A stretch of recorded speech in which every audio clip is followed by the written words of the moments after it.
Cuando viene la Revolución Islámica en el 79, en centros de tortura de la SAVAK, que es la policía que va a crear el régimen, van a encontrar centros de tortura operados precisamente por el Mossad, por el ente sionista, ¿no? Y a partir del 79, Estados Unidos no han logrado hacer absolutamente nada en contra de Irán. Lo más que pudieron hacer era una facción, unos empleados del gobierno estadounidense, tratando de enriquecerse personalmente con el escándalo Irán-Contras, cuando le intentan, a pesar de que está en la lista negra del Pentágono, de la Casa Blanca, le intentan vender armas a la República Islámica de Irán vía contrabando, y con ese dinero pagar a los contras en Centroamérica, en Nicaragua y El Salvador, para tratar de acabar con los gobiernos o los movimientos socialistas.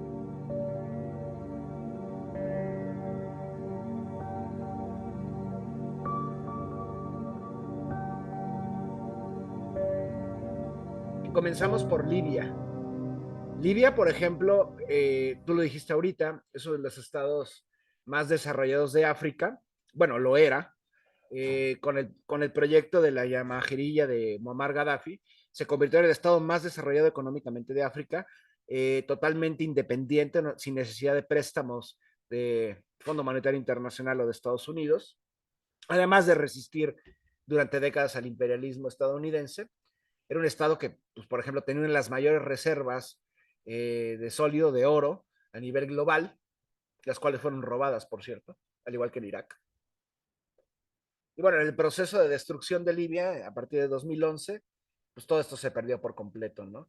Porque Libia tenía un proyecto, el proyecto más importante, digamos, geopolíticamente hablando, económicamente, fue el proyecto de crear una moneda única africana, eh, pero curiosa, pero que no estuviera guiada, basada en el dólar, sino en el mismo oro. Que muchos países africanos tienen grandes cantidades de oro, y Libia las tenía, ¿no? Y las perdió, por supuesto, después de la agresión multinacional de la OTAN. Libia hoy en día es una pesadilla, no hay todavía una facción que logre tener el control, y todo esto es fruto de Barack Hussein Obama, concretamente por parte del gobierno de Londres, el de París y el de Washington. Curiosamente, incluso Nicolás Sarkozy destruyó Libia por motivos personales, porque Muammar Gaddafi había patrocinado y había sido un socio, le puso dinero para la campaña de Sarkozy presidencial. Pero bueno, Sarkozy está libre, etcétera. Luego, ahorita voy a regresar a África, pero me preguntaste los países islámicos. En el caso de Irán, pues la animadversión por parte de Washington e Irán ha sido constante desde hace 41 años, desde 1942 años, 43 años, desde 1979 que triunfa la Revolución Islámica. Previamente, durante todo el siglo XX, primero con el dominio geopolítico británico, posteriormente con el dominio estadounidense, Irán había sido un títere de los angloparlantes, a través de la monarquía, con este Mohammad Reza Pahlavi, el último Shah de Irán, que era un títere de Occidente, ¿no? Eh, Históricamente, las intervenciones del siglo XX por parte de Occidente en contra de Irán han sido múltiples. La más importante fue en los años 50 a través de la operación Ajax, que fue una colaboración. Es cuando se da la batuta pasa de intervenciones, pasa de Londres a Washington. Churchill todavía, de hecho creo que es el segundo periodo de primer ministro de Churchill, en que quieren acabar con el gobierno de Mohamed Mossadegh. Mohamed Mossadegh fue un presidente iraní elegido democráticamente, pero que quería analizar una empresa que se llamaba la Anglo-Persian Oil. La Anglo-Persian Oil era una de las antiguas 7 hermanas, que tenía, pues, prácticamente Irán, uno de los mayores países con cantidades de petróleo y reservas de todo el planeta. Quieren esa riqueza justamente para el pueblo iraní, y viene el golpe en contra de Mohamed Mossadegh. Vuelven a colocar al Shah de Irán en todo su potencial, y durante los siguientes 50 años, pues, Irán es un títere tanto de Estados Unidos y, curiosamente, favorables a Israel, al ente sionista. Cuando viene la Revolución Islámica en el 79, en centros de tortura de la SAVAK, que es la policía que va a crear el régimen, van a encontrar centros de tortura operados precisamente por el Mossad, por el ente sionista, ¿no? Y a partir del 79, Estados Unidos no han logrado hacer absolutamente nada en contra de Irán. Lo más que pudieron hacer era una facción, unos empleados del gobierno estadounidense, tratando de enriquecerse personalmente con el escándalo Irán-Contras, cuando le intentan, a pesar de que está en la lista negra del Pentágono, de la Casa Blanca, le intentan vender armas a la República Islámica de Irán vía contrabando, y con ese dinero pagar a los contras en Centroamérica, en Nicaragua y El Salvador, para tratar de acabar con los gobiernos o los movimientos socialistas. Es el famoso escándalo Irán-Contras en el que participó este hombre, ¿cómo se llama? Oliver North. Y bueno, posteriormente, cuando se dan cuenta de que no hay ninguna operación encubierta va a lograr hacer algo en contra de la República Islámica, van a empoderar al vecino inmediato al oeste de la República Islámica, que es Irak, de Saddam Hussein, que en ese momento presumía ser del panarabismo, etcétera, etcétera, y pues por supuesto se acaba convirtiendo en títere de Estados Unidos, y Estados Unidos va a armar hasta los dientes a Irak de Saddam Hussein, pero también ya había armado hasta los dientes a Irán, del Shah de Irán, porque cuando viene la Revolución Islámica, la mayoría del arsenal que Estados Unidos le vendió o le regaló al Shah de Irán, se lo va a quedar los revolucionarios islámicos en ese momento con el Ayatollah Khomeini. Entonces va a ser una guerra encarnizada entre dos potencias armadas por Estados Unidos, que realmente no hay ningún ganador.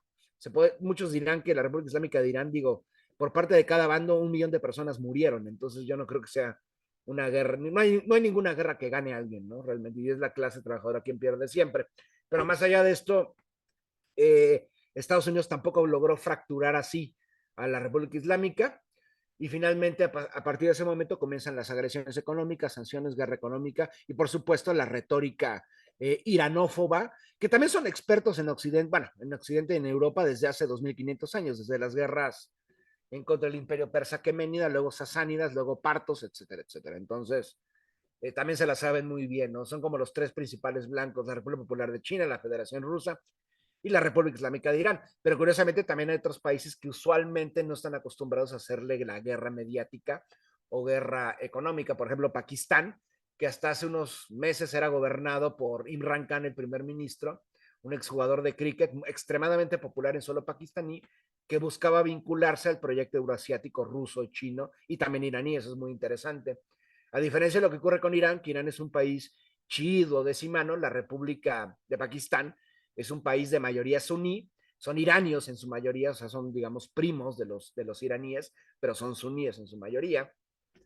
Un país que es fronterizo a Afganistán, por cierto, y que durante años vía el ISI pakistaní patrocinó a varias facciones yihadistas en suelo afgano. Entonces, el proyecto Imran Khan es un personaje que aboga por el secularismo, y obviamente Washington y Londres, principalmente Londres, no quieren eso, ¿no? Entonces viene el golpe de hace unas semanas en contra de Imran Khan, lo sacan, y cuando empieza a hacer un movimiento popular en las calles, ordenan un intento de asesinato que no lo logran, sigue vivo Imran Khan y sigue abogando por regresar al poder y por unirse logísticamente con Moscú, con Pekín e incluso con la República, con Teherán.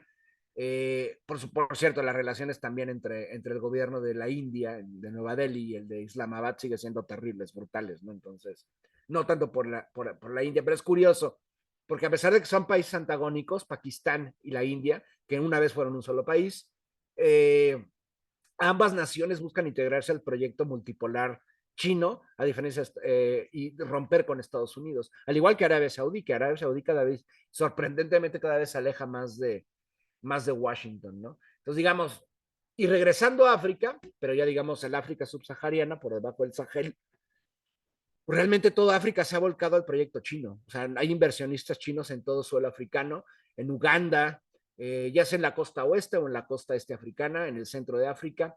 China es uno de los países con mayor influencia, al igual que la Federación Rusa. Lo que está ocurriendo en Mali es sorprendente, que las tropas francesas les han puesto un ultimátum para que se larguen, porque realmente Francia nunca se ha largado del continente africano desde hace 200 años. Todas las atrocidades que ha cometido, no nada más Francia, sino todos los ex imperios coloniales europeos, ahora neocoloniales, no los logran sacar de África, que es una tierra, pues por supuesto, riquísima, ¿no? Y hay muchos gobiernos que ya están hartos y cada vez se vinculan más económicamente a China, pero también logística y militarmente con el gobierno moscovita, ¿no? Entonces, digamos, a muy grandes rasgos lo que está ocurriendo tanto en África como en el contexto centroasiático.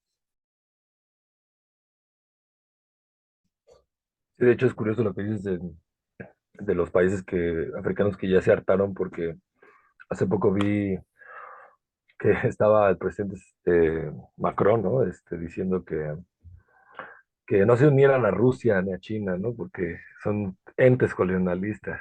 No, o sea, el gobierno francés, pues, la semana pasada se conmemoró, de hecho, un aniversario más de la primera detonación nuclear francesa, en suelo donde, pues, no en la Bretaña o en Normandía o en Occitania francesa, no, en suelo africano, en Argelia. Y no, creo que no acabaríamos de mencionar todas las atrocidades del imperio colonial francés, no solamente en África, no solamente en Argelia, en Senegal, en todo el occidente africano, sino también, por ejemplo, en Indochina, en lo que hoy conocemos como Vietnam, en el sur de Asia, en la Polinesia francesa. Bueno, o sea, después de los gringos, estos sujetos, o los belgas, o los británicos, o los italianos, bueno, no acabo, ¿no?